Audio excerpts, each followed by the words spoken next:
Genèse, chapitre 16. Saraï, femme d'Abram, ne lui avait point donné d'enfant. Elle avait une servante égyptienne nommée Agar. Et Saraï dit à Abram, « Voici, l'Éternel m'a rendu stérile, viens, je te prie, vers ma servante, peut-être aurai-je par elle des enfants. » Abram écouta la voix de Saraï.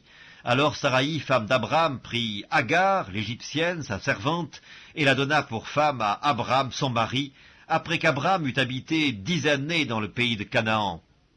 Il alla vers Agar, et elle devint enceinte.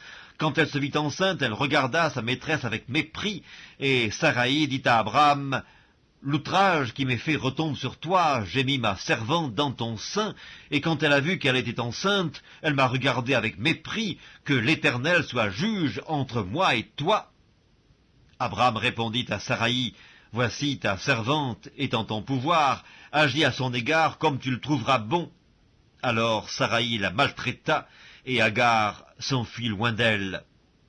L'ange de l'Éternel la trouva près d'une source d'eau dans le désert, près de la source qui est sur le chemin de Chour.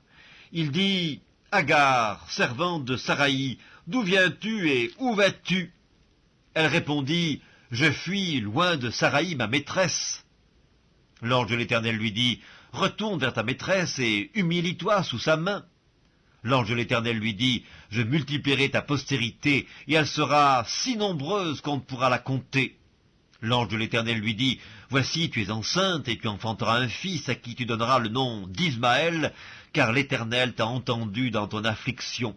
Il sera comme un âne sauvage, sa main sera contre tous, et la main de tous sera contre lui, et il habitera en face de tous ses frères. » Elle appela Ata El-Roi, le nom de l'Éternel qui lui avait parlé, car elle dit, « Ai-je rien vu ici après qu'il m'a vu ?»